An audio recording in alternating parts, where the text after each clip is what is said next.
All India radio के विदेश प्रसारण प्रभाग की हिंदी सेवा का ये है सोशल मीडिया कार्यक्रम। स्वीकार कीजिए नीलम मलकानिया का प्यार भरा नमस्कार। स्वागत आप सभी का। हमेशा की तरह इस एपिसोड में भी हम आपके लिए लेकर आए हैं कुछ संदेश, कुछ जानकारियां। बने रहिएगा हमारे साथ।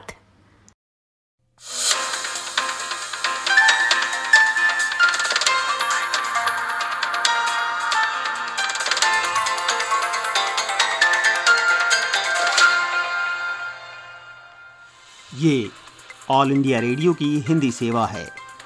अब आप मनोज कुमार चौधरी से राष्ट्रीय और अंतर्राष्ट्रीय जगत के मुख्य समाचार सुनिए। मॉस्को में एससीओ परिषद के विदेश मंत्रियों की बैठक से इतर भारत के विदेश मंत्री डॉक्टर एस जयशंकर ने चीनी स्टेट काउंसिलर तथा विदेश मंत्री वांग ई के साथ बैठक की। भारत ने चीन को दृढ़ता से कहा कि लद्दाख में वास्तविक नियंत्रण रेखा के पास बड़ी संख्या में सैनिकों की तैनाती द्विपक्षीय समझौते के विरुद्ध है। सीमा पर चल रहे तनावों को कम करने के लिए भारत तथा चीन ने 5 बिंदुओं वाला एक समझौता किया। दोनों पक्ष के नेताओं की सहमति से मार्गदर्शन लिया जाना चाहिए तथा भिन्नताओं को विवाद नहीं बनने दिया जाना चाहिए।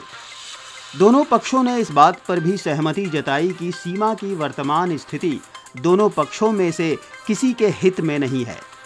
सीमा पर तैनात दोनों पक्षों के सैनिकों को अपनी वार्ता शुरू करनी चाहिए, तुरंत उस स्थान से हट जाना चाहिए, उचित दूरी बनाए रखना चाहिए तथा तनावों को कम किया जाना चाहिए। दोनों पक्ष सीमा मामलों पर वर्तमान के समझौतों तथा प्रोटोकॉल का पालन करने, शांति तथा प्रशांति बनाए रखने तथा मामलों को तूल देने वाली गतिविधियों से बचने पर सहमत हुए। दोनों विदेश मंत्रियों ने एक साझा वक्तव्य में कहा कि स्थिति सामान्य होने पर विश्वासवर्धक उपायों को जल्द से जल्द और बढ़ाया जाना चाहिए। प्रधानमंत्री नरेंद्र मोदी गृह प्रवेशम में भागीदारी करेंगे तथा कल मध्य प्रदेश में वीडियो कॉन्फ्रेंस के माध्यम से प्रधानमंत्री आवास योजना ग्रामीण PMAYG के अंतर्गत निर्मित 1.75 लाख घरों का उद्घाटन करेंगे। सभी घर महामारी के दौरान निर्मित हुए हैं। भारत में कोविड-19 से उबरने वालों की संख्या 3.5 मिलियन के आंकड़े को पार कर चुकी है। गत 24 घंटों में 70,880 रोगी संक्रमण मुक्त हुए हैं। कुल संक्रमण मुक्त होने वाले रोगियों की संख्या 35,42,663 है। गत 24 घंटों में देश में कोविड-19 के 11,63,542 परीक्षण किए गए हैं। रूस, भारत तथा चीन RIC के विदेश मंत्रियों ने एससीओ विदेश मंत्रियों की बैठक से इतर मुलाकात की। मंत्रियों ने त्रिपक्षीय सहयोग को और सशक्त बनाने तथा आपसी, अंतर्राष्ट्रीय और क्षेत्रीय महत्व के मुद्दों पर विचारों का आदान प्रदान किया। कांगो के नोबेल शांति पुरस्कार विजेता डेनिस मुक्वेगे को संयुक्त राष्ट्र बलों की सुरक्षा दी गई है। डेमोक्रेटिक रिपब्लिक ऑफ कांगो में हुए गंभीर अपराधों के लिए न्याय की मांग करने के कारण उन्हें जान से मार डालने की मिल रही धमकियों के बाद श्री मुक्वेगे को ये सुरक्षा दी गई है। इसके साथ ही हमारा ये सायंकालीन बुलेटिन समाप्त हुआ। अब आज्ञा दीजिए। नमस्कार।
जब काम पर जाने के लिए तैयार हों। खुद अपने स्वास्थ्य को चेक करें। जरा भी तबीयत खराब हो तो काम पर न जाएं। घर से निकलते हुए मास्क पहनें। ये मास्क आप घर पर भी बना सकते हैं। जहां से वाहन लेना हो वहां भी 1 मीटर की व्यक्तिगत दूरी यानी सोशल डिस्टेंसिंग का ख्याल रखें। वाहन में भी 1 मीटर की व्यक्तिगत दूरी यानी सोशल डिस्टेंसिंग रखें। यदि आप 2 व्हीलर से सफर कर रहे हैं तो केवल अकेले सफर करें, और यदि आप गाड़ी में सफर करते हैं तो ड्राइवर सीट के साथ वाली सीट खाली रखें और दूसरे पैसेंजर पीछे बैठें। कार्यस्थल पर प्रवेश के समय भी 1 मीटर की व्यक्तिगत दूरी यानी सोशल डिस्टेंसिंग रखें। कार्यस्थल में कोरोना से बचाव के लिए कार्यस्थल पर मास्क पहनकर काम करें। प्रवेश के समय द्वार पर उपलब्ध सैनिटाइजर से हाथ सैनिटाइज करें। साबुन और पानी से 20 सेकंड तक अपने हाथों को धोएं। अपनी आंख, नाक और मुंह को छूने से बचें। अधिकारियों के लिए कुछ सुझाव। यदि संभव हो तो वर्चुअल मीटिंग ही करें। फिजिकल मीटिंग से पहले और बाद में कमरे को पूरी तरह सैनिटाइज करें। मीटिंग में 1 मीटर की व्यक्तिगत दूरी यानी सोशल डिस्टेंसिंग बनाए रखें। मीटिंग से पहले और बाद में साबुन और पानी से 20 सेकंड तक हाथ जरूर धोएं। सामान्य शिष्ट व्यवहार यानी हाथ मिलाना आदि से परहेज करें। नमस्ते करें। कैंटीन में अपनाएं नया व्यवहार। कोशिश करें कि अपने घर का बना हुआ खाना ही खाएं या फिर पैकेट फूड ही खाएं। लंच के लिए एक साथ ना जाएं। खाने की जगह को नियमित तौर पर सैनिटाइज करें। परिवहन एवं यात्रा की नई आदतें। कारपूल मत कीजिए। यात्रा करते समय 1 मीटर की व्यक्तिगत दूरी यानी सोशल डिस्टेंसिंग का ध्यान रखें। कंपनी और फैक्ट्री के हर वाहन को हर इस्तेमाल के बाद डिसइंफेक्टेंट स्प्रे करके सैनिटाइज करें। रेस्ट रूम में बचाव के लिए दरवाजों को कोहनी से खोलें। रेस्ट रूम में भीड़ ना लगाएं। कमोड को इस्तेमाल करने से पहले और बाद में धो लें। हाथों को साबुन और पानी से 20 सेकंड तक अच्छी तरह धोएं। सफाई कर्मचारी रेस्ट रूम की सफाई में विशेष ध्यान दें। नल के, वॉश बेसिन, कमोड को डिसइंफेक्टेंट स्प्रे करके सैनिटाइज करें। काम से लौटने पर कैसे करें बचाव? घर के बाहर ही सबसे पहले मास्क को डिस्पोज करें। अगर होममेड मास्क है तो उसे गर्म पानी से धोकर दोबारा इस्तेमाल किया जा सकता है। अपने हाथों को साबुन और पानी से 20 सेकंड तक अच्छी तरह धोएं। अब कुछ आवश्यक जानकारी। जब मास्क पहना हो तो अपने मास्क को न छुएं। अगर ऐसा हो जाए तो फौरन साबुन और पानी से 20 सेकंड तक हाथ धोएं। मास्क उतारते समय पीछे की तरफ से उतारें, उसे सामने से कभी न छुएं। हम सब सूक्ष्म, लघु एवं मध्यम कारोबारी, अधिकारी एवं श्रमिक कुछ नई आदतों और व्यवहार को अपनाकर इस महामारी से अपना बचाव करते हुए और इस बीमारी को आगे बढ़ावा न देते हुए भी देश की अर्थव्यवस्था को गति दे सकते हैं। अकेले हों तो मुसीबतें कभी कभी भरपूर हो जाती हैं। जब एकजुट हो जाएं तो सारी मुश्किलें चकनाचूर हो जाती हैं।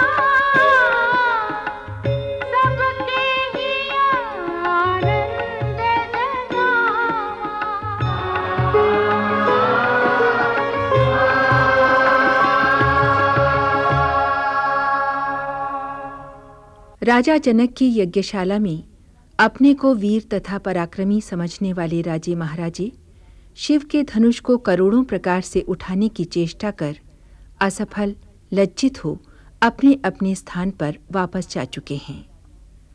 तब 10,000 राजाओं ने एक साथ धनुष उठाने की चेष्टा की, किंतु शिव का धनुष है जिसे उठाना तो दूर, वे उसे तनिक डिगा भी नहीं सके। एक एक कर सभी वीर तथा पराक्रमी राजे महाराजे अपनी कीर्ति और वीरता गंवाकर उसी प्रकार उपहास के पात्र बन गए जैसे वैराग्य बिना सन्यासी हंसी का पात्र बन जाता है। राजा जनक के मन में संशय पैदा हुआ, क्यों उन्होंने ऐसा प्रण ठाना जिसे सुनकर न केवल द्वीप द्वीप के राजा आए, वरन मनुष्य रूप धारण कर देवता तथा दैत्य भी उपस्थित तो हुए, किंतु धनुष तोड़कर सीता के हाथों जयमाल पहनने वाले को विधाता ने मानो रचा ही नहीं। धनुष पर प्रत्यंचा चढ़ाकर उसे तोड़ना तो दूर, कोई भूमि पर ही उसे हिला भी नहीं सका। जनक जी की अकुलाहट नैराश्य में परिणत हो गई। ब्रह्मा ने सीता के ललाट में विवाह शायद लिखा ही नहीं।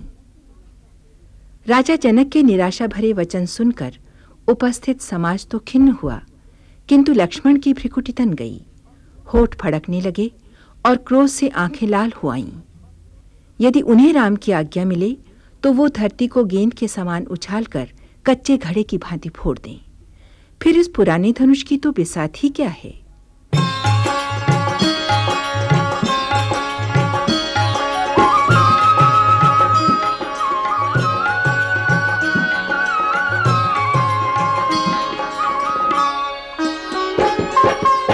भूप सहस 10 एक ही बारा, लगे उठावन टरई नटारा। डगई न शंभु सरासनु कैसे, कामी बचन सती मनु जैसे।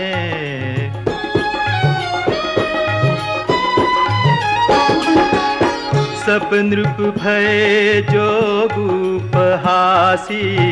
जैसे बिनु विराग सन्यासी। कीरति विजय वीरता भारी, चले चाप कर बर बसहारी।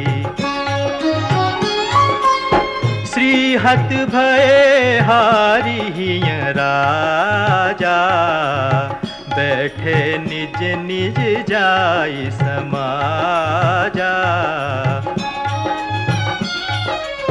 नृप न बिलो की जनकु अकुलाने, बोले बचन रोष जनुसाने।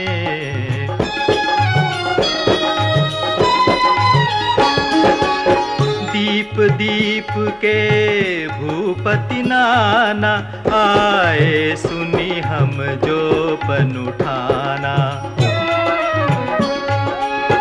देव दनुज धरी मनुज शरीरा, विपुल वीर आए रणधीरा।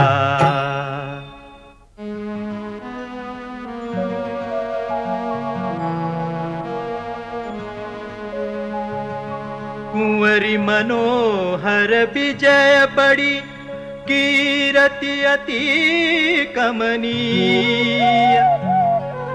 पावनिहार बिरंचि जनु, रचेउ न धनु दमनीय।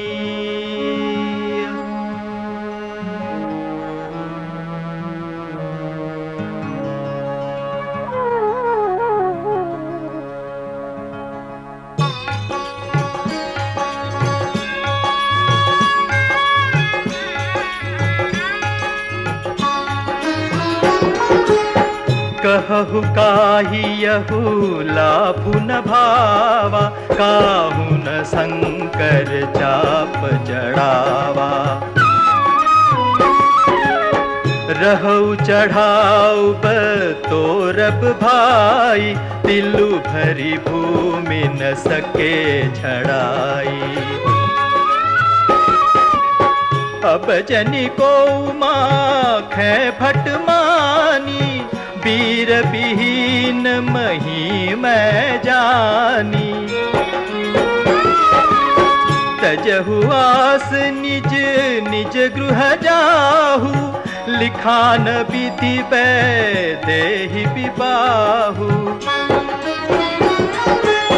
सुकृतु जाई जो पनु परिहरऊ, कुंवरी कुवारी रहऊ का करऊ। जो जन तेऊ बिनु भट भुबि भाई, तो पनु करी हो तेऊ न हसाई। जनक बचन सुनी सब नर नारी, देख जान की भय दुखारी।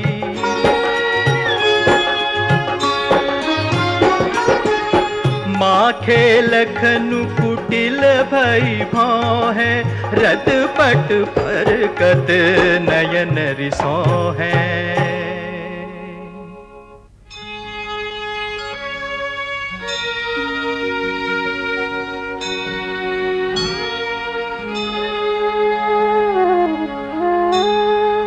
कही न सकत रघुबीर डर, लगे बचन जनुबान।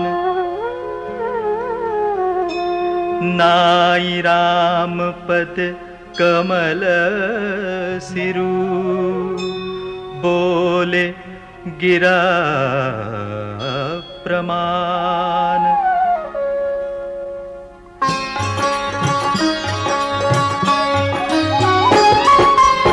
रघुबंसी न महु जहाँ को होई, तिहि समाज अस कहई न कोई।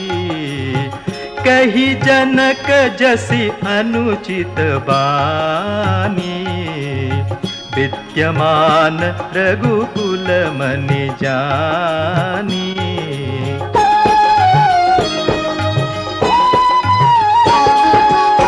सुनहु भानुकुल पंकज भानु, कहूँ सुभाव न कछु अभिमानु। जो तुम्हारी अनुशासन पावो, कंदुक इव ब्रह्मांड उठावो। काचे घट जिमि डारो फोरी, सकऊं मेरु मूलक जिमि तोरी। तब प्रताप महिमा भगवाना, कोपा पुरो पिनाक पुराना।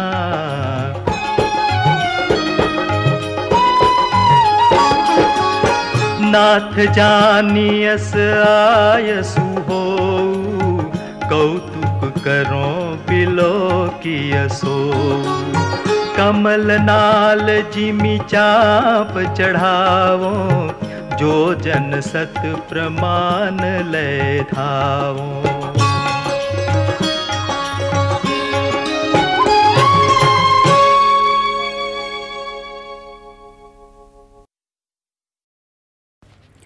सामयिक वार्ता।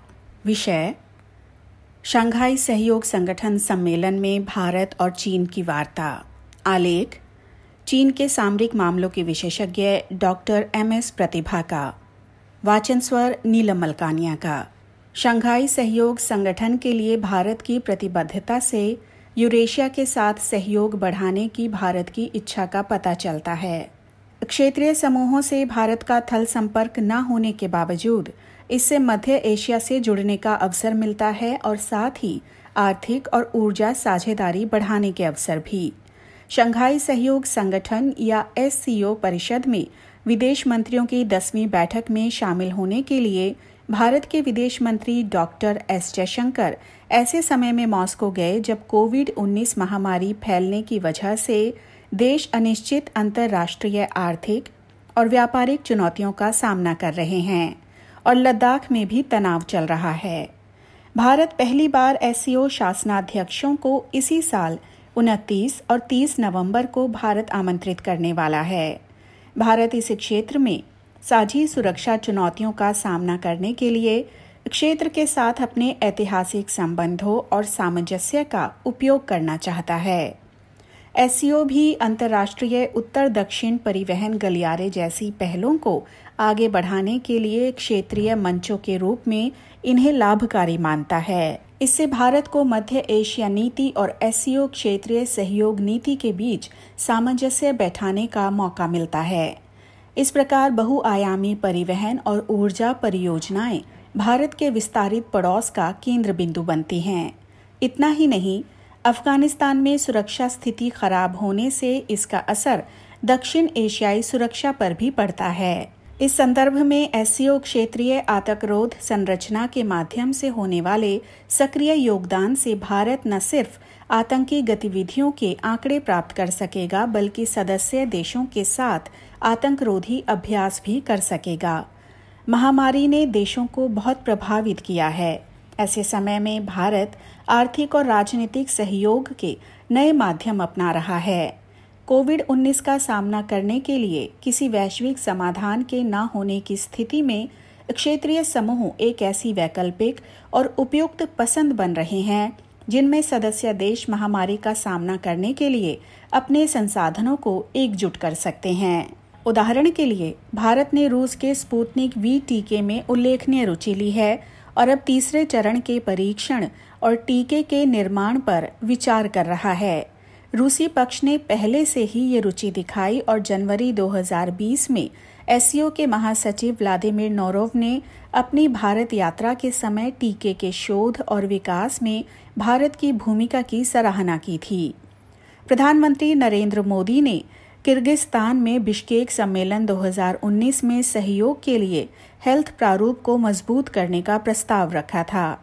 स्वास्थ्य देखभाल सहयोग, आर्थिक सहयोग, वैकल्पिक ऊर्जा स्रोत, साहित्य और संस्कृति, आतंक मुक्त समाज और मानवीय सहयोग इस प्रारूप का हिस्सा हैं।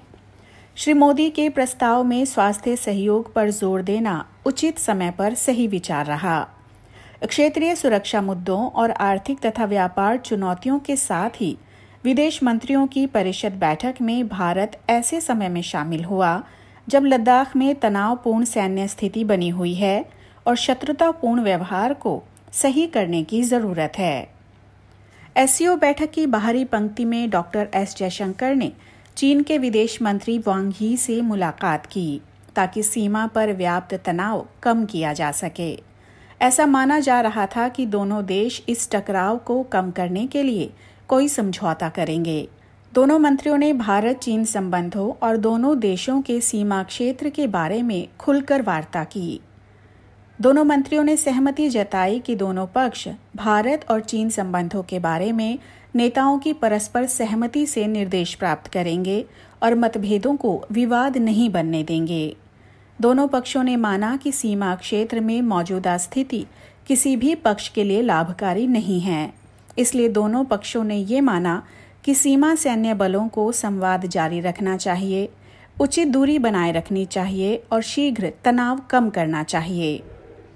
ये माना गया कि दोनों पक्ष चीन भारत सीमा मामलों, सीमा पर शांति और सहयोग बनाए रखने और किसी भी अप्रिय घटना को टालने के लिए मौजूदा समझौतों और नियमों का पालन करेंगे।